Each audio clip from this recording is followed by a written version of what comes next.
मेरी बर्थडे पे सब ने उसको बहुत डिसरिस्पेक्ट किया था। I just wanted to make it up to. Raja आपका दोस्त नहीं कि आप उसके साथ इस टाइम घूम रही हैं? हम तुमको और तुम हमको रिहा कर ना सकेंगे। जी सफोकेशन होती है, मुझे दम घुटता। अरे वो तो मोहब्बत है उनकी तुम्हारे लिए। मोहब्बत? तुम्हें किसने कहा वो मुझसे मोहब्बत करता? कोई भी अगर आपको पसंद करे वो वाजे हो ही जाता है। अब देखो ना कितना ख्याल करते हैं तुम्हारा। ख्याल तो तुम भी बात करते हो मेरा।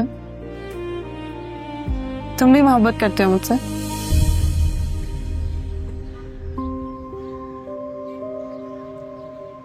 मैं हाँ तुम देखो, जब भी मैं किसी मुश्किल में हूं तो कौन बचाता है मुझे? वो ड्यूटी है भाई, मेरी काम है, करना पड़ता है। हाँ ड्यूटी है तुम्हारी। खाओ तुम ना सलाद के, अब रोटी खाओ और चिया।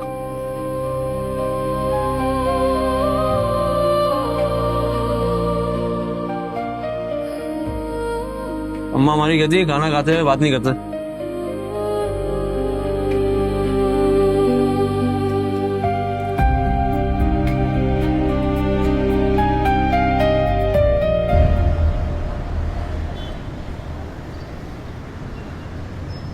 कैसा रहा भाभी भाई आप लोगों का? कैसा है अल्लाह का घर?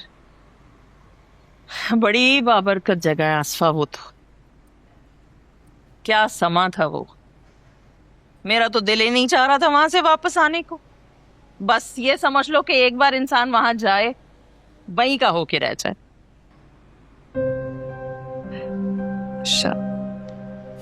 अस्सलाम वालेकुम तायाबू। वालेकुम अस्सलाम। कैसी बेटा? जीती रहो। शुक्रिया। अस्सलाम वालेकुम। वालेकुम अस्सलाम। सायरा, ये तुम्हारी रंगत को क्या हुआ है? सांवली सी पड़ गई हो बिल्कुल।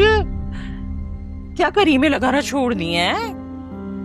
अरे भाई यही तो मसला होता है इन करीमों का। नागा हो जाए ना बस तो पूरा चेहरा खराब हो जाता है। चलो खैर, वो ये तबरुक लाई थी मैं तुम लोगों के लिए। ला मुझे तब ये ले जा। चाय है तुम्हारी? हाँ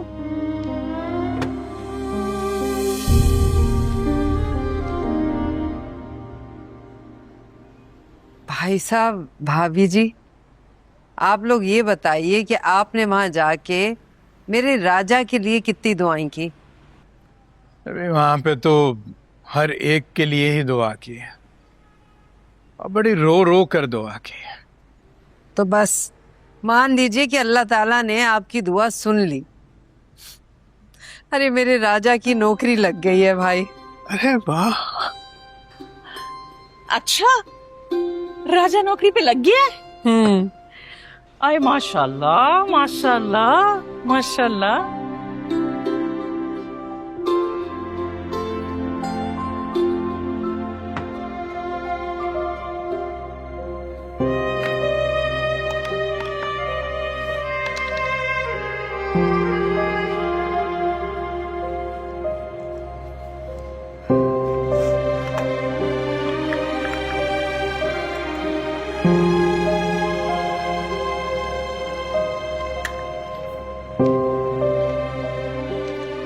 क्या बात है सायरा बाजी?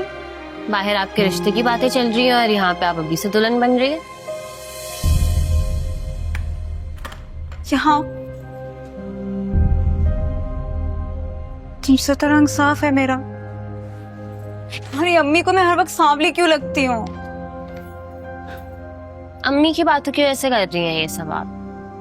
अम्मी की आदत है। आप बहुत प्यारी हैं, इतनी प्यारी कि हमारे भाई का दिल जीत लिया है आपने। तो मामू की आयशा को छोड़ के उन्होंने आपसे रिश्ता करवाया है। ये सब ऐसे ही नहीं हुआ है, मोहब्बत करते हैं वो आपसे। चले आ जाए किचन में मेरा हाथ बटाएं। चलो तुम जाओ, मैं आती हूँ।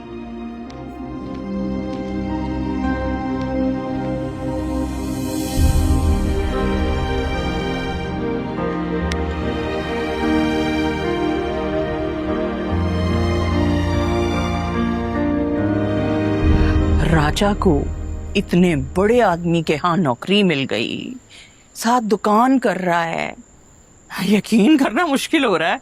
यहाँ तो अच्छी बात है ना, मेरे मरहूम भाई के घर में भी कुछ सुकून हुआ है और आसफा की परेशानियां जो हैं वो कुछ कम हुई हैं। इसीलिए तो आसफा ने सायरा की रुखसती की भी बात छेड़ी है, क्योंकि अब राजा माशाल्लाह कमाने लगा है।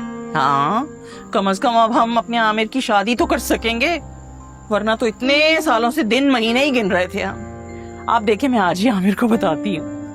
अच्छा, वैसे एक बात है, राजा जो है अपनी उम्र से बहुत बढ़कर काम कर रहा है। आदिल सुल्तान जो है वो कुछ छोटा मोटा आदमी नहीं है, मिनिस्टर है, मिनिस्टर। और राजा हमारा उसके साथ काम कर रहा है। अच्छा, मैं ये सोच रहा था क्यों ना सबा और राजा की शादी की बात भी छेड़ते हैं। सही कह रहे हैं आप, सोचा जा सकता है, बिल्कुल।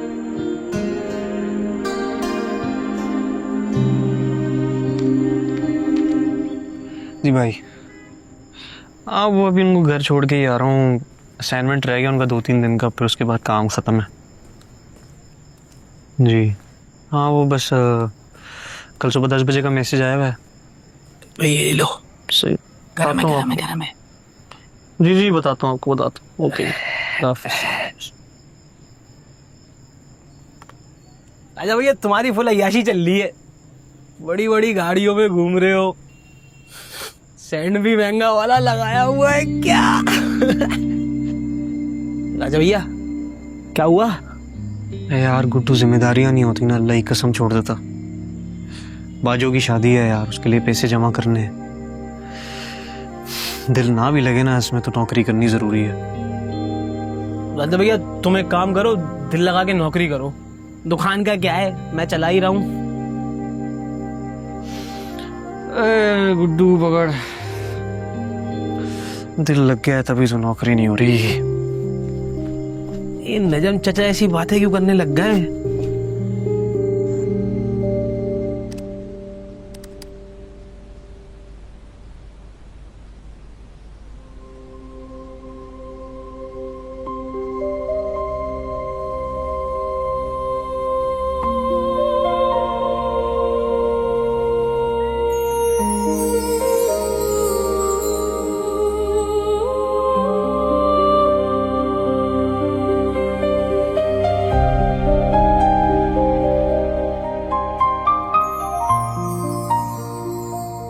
जिंदगी कितनी खूबसूरत हो जाती है अगर हम उसे सादगी से जीना सीख लें।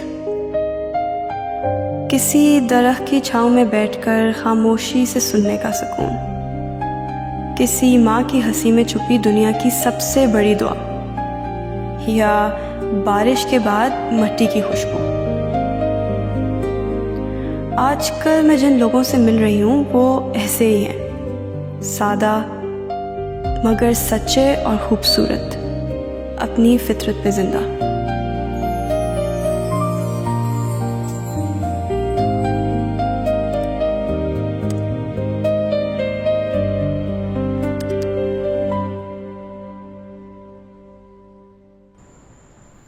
अब तो गाड़ी भी होती है बेटा तेरे पास। अगर तू चला जाता अपने ताया ताई को लेने तो खुश हो जाते। गाड़ी कौन सा, अपनी है अम्मा। कल चला जाऊंगा मिलने उनसे।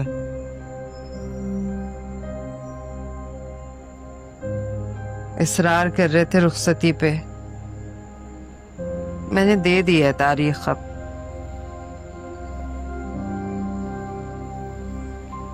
आमिर भाई कब आ रहे हैं? हफ्ते 10 दिन तक तो आ ही जाएगा।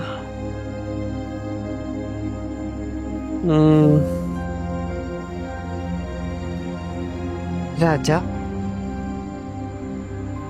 तू सुन रहा है ना? आदिल सुल्तान से कहना तुझे एडवांस देते थोड़ा, ताकि शादी की तैयारियों में काम आ जाएगा। और उससे कहना कि थोड़ा थोड़ा करके तेरी सैलरी से काटता रहे फिर।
मुझे लग रहा था कि इस अटैक के बाद आदिल रानिया की सिक्योरिटी की जिम्मेदारी तुम्हें सौंपेगा, लेकिन वो तो इस नए लड़के को ले आए राजा।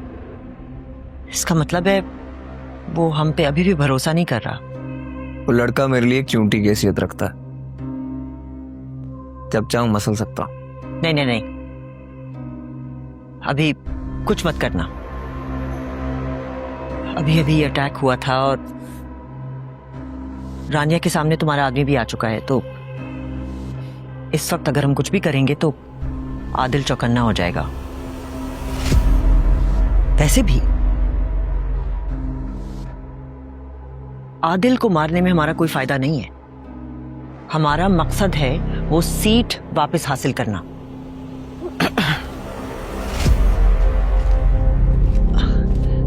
आदिल तुम क्या हुआ? नींद नहीं आ रही?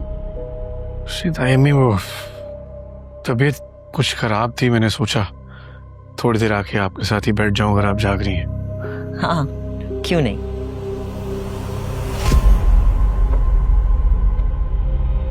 सिकंदर तुम किसी से कह दो कि हमें ग्रीन टी भेज दें।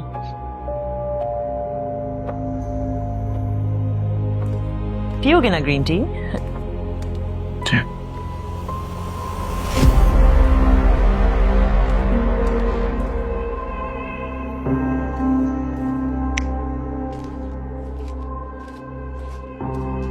वो आ रहा है, तुम हमें खबर नहीं कर सकते थे? वो मुझे खुद नजर नहीं आया। अपनी आंखें खुली रखा करो और कान तेज।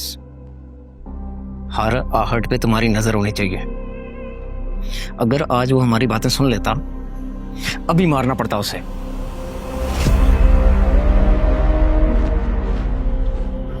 ग्रीन टी भेजो नवाबजादे के लिए।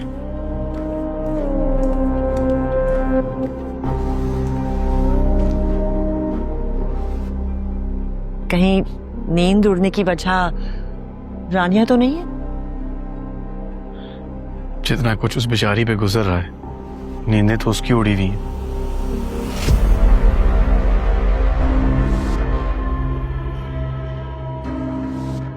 तायमी, मैं सोच रहा था कि बाबा का केस इंटेलिजेंस वालों के हवाले कर दिया जाए। क्यों? बाबा के ऊपर अटैक हुआ, मुझ पे अटैक्स हो रहे हैं, कल को वो रानिया तक पहुंच जाएंगे। मैं कब तक ऐसे जीऊंगा, क्या करूंगा मैं? नहीं आदिल, मेरा नहीं ख्याल। इंटेलिजेंस वालों को ये केस नहीं देना चाहिए। देखो वो केस हल तो कर देंगे, लेकिन फिर सारा का सारा मफाद जो है उनको मिलेगा और हम सिर्फ कठपुतली बन के रह जाएंगे। हाँ, तो हम सबने कब तक ऐसे जीना है? हमेशा का खौफ रहता है, डर लगता रहता है कोई आके जान ना ले ले, हम सब ज़हनी मरीज बन जाएंगे। नहीं, देखो मेरे ख्याल में तुम्हें सिकंदर के साथ मिलकर इस पर काम करना चाहिए। सिकंदर ने बहुत वक्त गुजारा है तुम्हारे बाबा के साथ। वो समझता है यहाँ की सियासत, वो हमारी रफाकतों को भी जानता है। अगर तुम दोनों भाई मिलकर काम करोगे ना तो रिजल्ट्स मिलेंगे। That's my suggestion.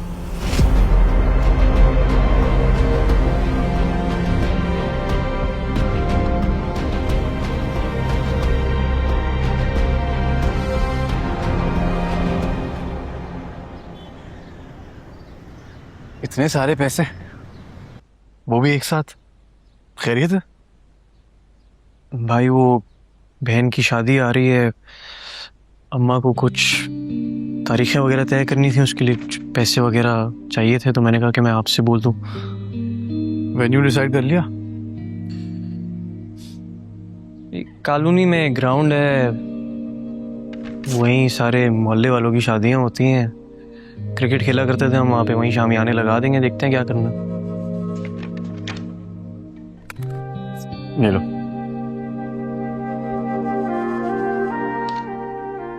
भाई ये काफी ज्यादा है। तो शादी के खर्चे भी तो काफी ज्यादा होते हैं, रख लो, काम आ जाएंगे। लेकिन मैंने आपसे पैसे सिर्फ इस शर्त में मांगे थे कि मैं अपनी तनख्वाह एडवांस में ले रहा हूँ, वो फिर मैं आपको वापस कर दूंगा। तो तनख्वाह वापस कर देना। ये ऊपर मैं अपनी खुशी से दे रहा हूं तुम्हें, रख लो।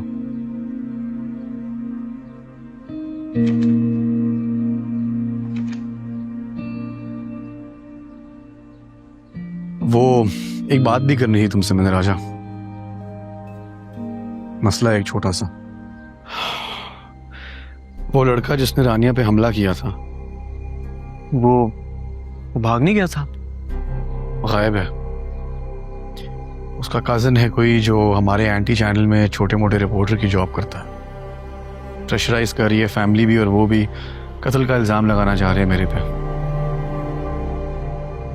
बाबा को तो मैं बचा नहीं पाया, लेकिन रानिया पे एक आंच नहीं आने दूंगा मैं राजा।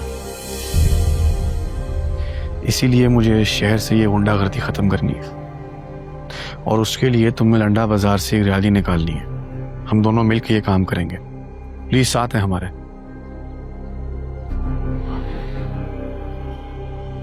करता हूँ भाई कुछ, इजाजत दें आप।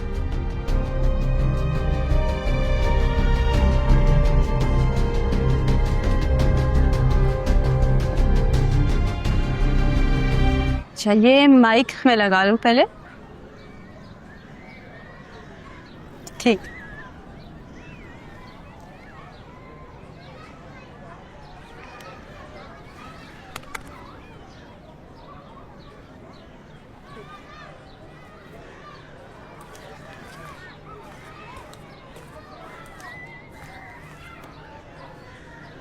आप ऐसा करिए, थोड़ा मेरे तरफ होके बैठ जाए।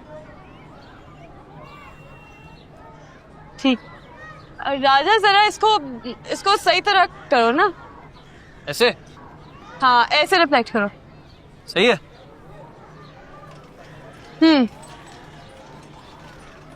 राजा, हाँ वैसे तुमने कहाँ तक पढ़ा हुआ है? क्यों पूछ रही हो?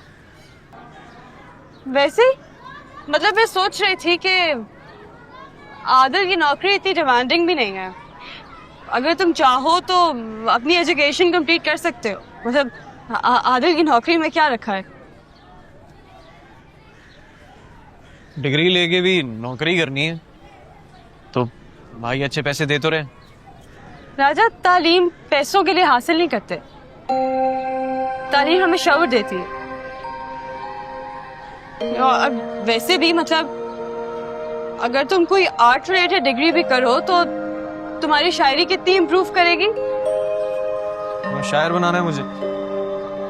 मैं बस तुम्हें इस लंडा बाजार से निकालना चाहती हूँ। मतलब? अच्छा मुझे एक बात बताओ, अगर तुम्हें आदिल की नौकरी और हमारी दोस्ती में से कोई एक चीज चूज करनी पड़े, तुम क्या चूज करोगे?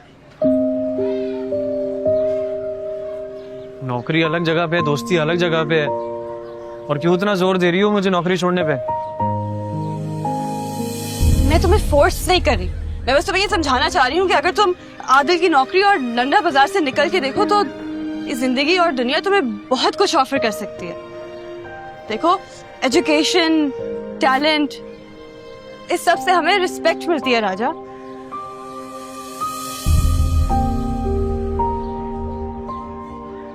अभी तो पकड़ो ना, सही तरह पकड़ के खड़े हो।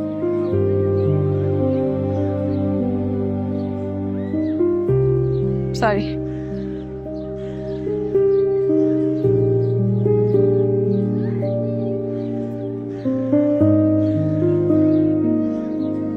चलिए दो।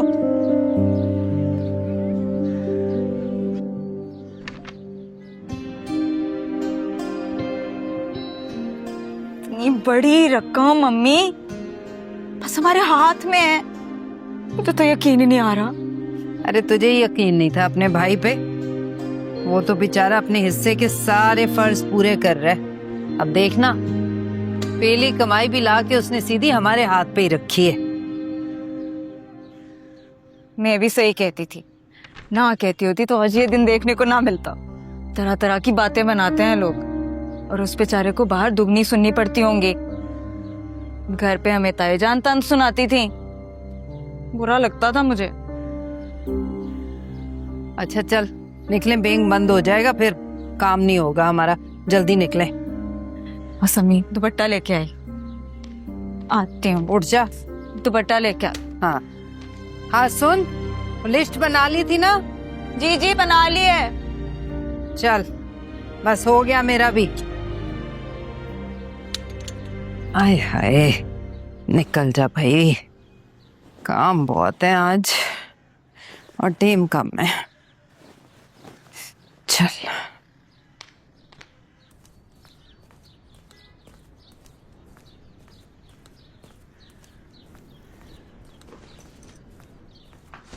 तुमने सिनेमा क्यों नहीं अटेंड किया? तुम्हारे फेवरेट डायरेक्टर आए हुए थे। यार मूड नहीं है। क्या हुआ मूड को? ईमान से बहस हुई है या फिर तुम्हारे स्टेफादर ने तुम्हें कुछ कह दिया है? उनसे तो सामना ही नहीं हुआ। कुछ तो हुआ है, जब भी तुम इतने बड़े डायरेक्टर का सेमिनार छोड़कर यहाँ अकेली बैठी हो। और राजा, क्या हुआ उससे? He is destroying his life. मैं उसको इतना समझा रही हूँ, वो सुनता ही नहीं है। कुछ हुआ है या तुम्हें उसके बारे में कुछ पता चला है? आदिल की जॉब ही नहीं छोड़ रहा। तुम बताइए, उसकी एज है ये सब काम करने की? पढ़ाई उसने छोड़ी हुई है। अगर वो कोई डिग्री कर ले तो कोई रिस्पेक्टेबल जॉब कर सकता है। ड्राइवर बन जाना, गार्ड बन जाना, दिस इजंट राइट। तुम क्यों सोच रही हो उसके बारे में इतना? इरम, वो दोस्त है मेरा। तुम ही तो कहती हो कि दोस्तों को अच्छी एडवाइस देनी चाहिए। हाँ, लेकिन हो सकता है उसकी कोई मजबूरी रही हो। तो मजबूरी का मतलब ये तो नहीं है ना कि अपनी जिंदगी बर्बाद कर दे। अपना तुम कुछ ज्यादा उसके बारे में सोच रही हो। हर इंसान अपना अच्छा और बुरा समझता है। हम सिर्फ किसी को एडवाइस कर सकते हैं, फोर्स नहीं कर सकते। अच्छा चलो, तुम अपना मूड मत खराब करो, चलो कैंटीन चलते हैं। मुझे नहीं जाना। अरे उठो ना, चलो चलो, शाबाश, गुड गर्ल। चल, बैग दो।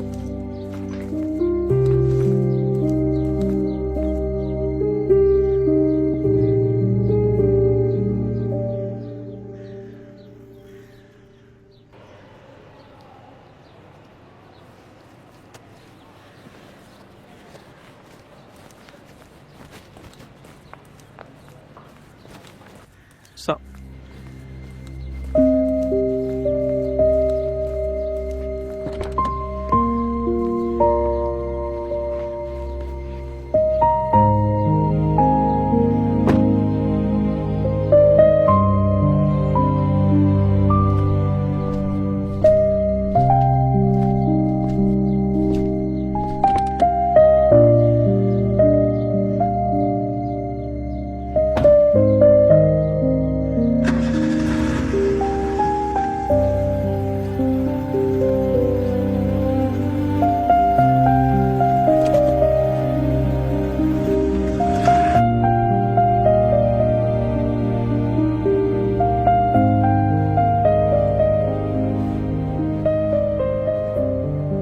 नाराज हो मुझसे? तुम तो ड्राइवर हो ना मेरे, ड्राइवर हो।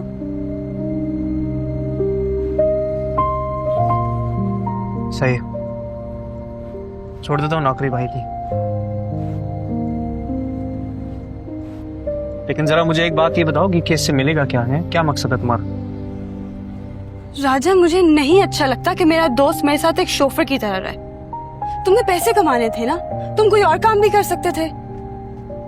अरे बात पैसों की नहीं है। राजा, मेरे से झूठ मत बोलो। तुमने मुझे खुद बताया तुम्हें आदिल इस काम के अच्छे खासे पैसे दे रहा है। मैं अपनी बात से मुकर नहीं रहा हूं। हाँ, मुझे पैसे मिल रहे हैं, लेकिन बात वहां से शुरू नहीं हुई है। तो फिर कहां से हुई थी, मुझे बताओ। मुझे भी जानना, तुमने अपनी दुकान क्यों छोड़ी? राजा, तुमने तो लंदन जाना था यार, क्या बना उस ख्वाब का?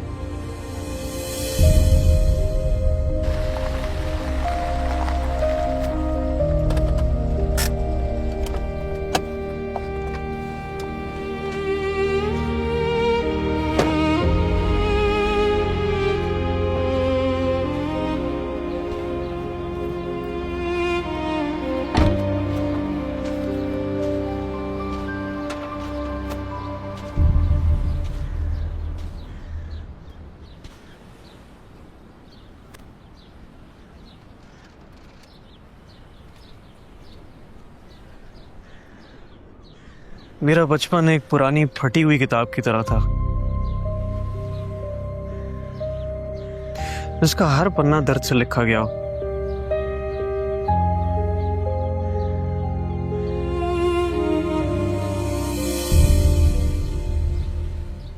मेरे बाबा लंडा बाजार के सबसे ईमानदार आदमी थे।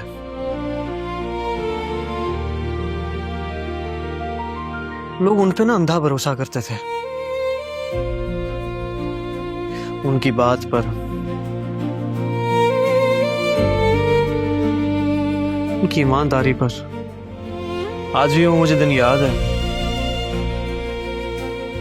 जब सारे बाजार के लोग अपनी जिंदगी की जमा पूंजी लाके बाबा के हाथ में रख के चले गए,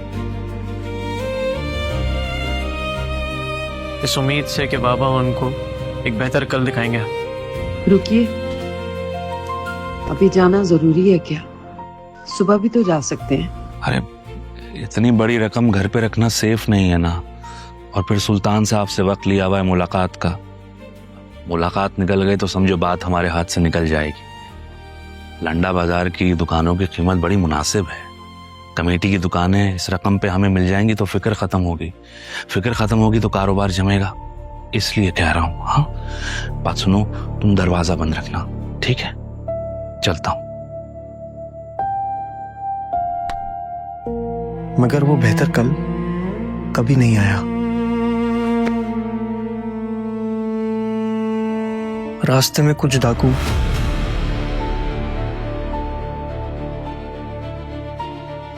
अब्बा से सारी रकम छीन के ले गए।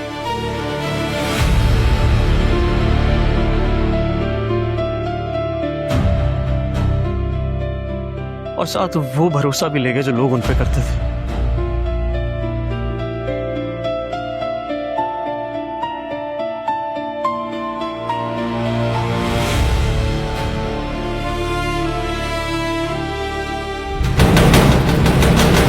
वो रात मेरी जिंदगी की सबसे गहरी अंधेरी रात थी।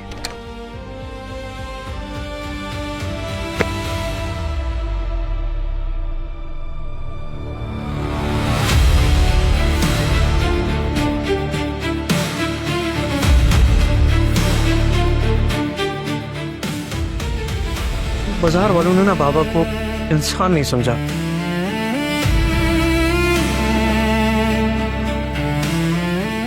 एक इल्जाम, एक बोझ की तरह, रोज की गालियां, रोज की ठोकरें।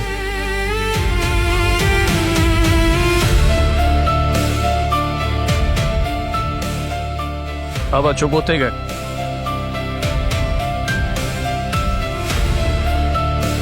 बिल्कुल चुप।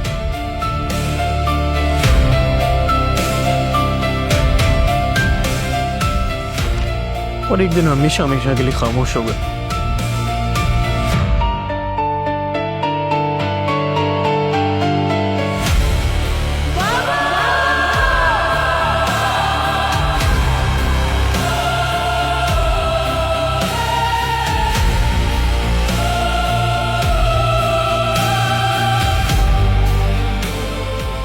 मैं 12 साल का था जब जिंदगी ने मुझसे बगैर पूछे मुझे बड़ा कर दिया।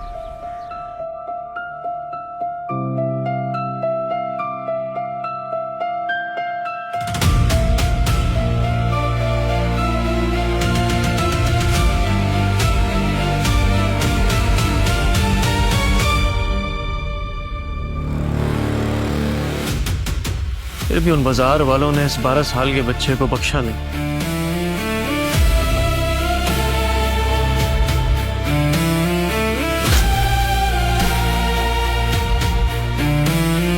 मैं फिर गिरता, फिर उठता, फिर गिरता, फिर उठता।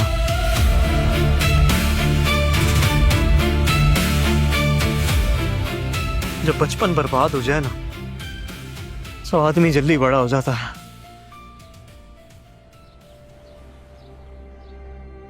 फिर मेरी जिंदगी में आया आदिल सुल्तान।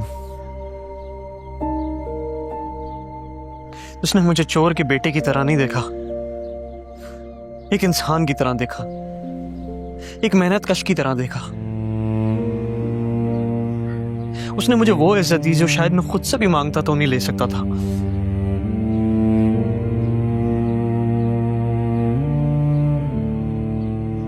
आदिल के पास मैं काम पैसों के लिए नहीं कर रहा हूं, उस एहसान के तहत कर रहा हूं जो उसका मेरे पे है। और तुमने क्या किया? उस दिन जब तुम्हारे घर में मेरा तमाशा बनाया जा रहा था, मुझे गालियां दी जा रही थी, मुझे मारा जा रहा था, तब ख्याल नहीं आया दोस्त का? तब खड़ी हुई तमाशा देख रही थी। आज तुम्हारे दोस्त को गार्ड बना दिया है, तुम्हारा ड्राइवर बना दिया, तो शर्मिंदगी हो रही है। वाह, जब चोर बोला जा रहा था तब ख्याल नहीं आया?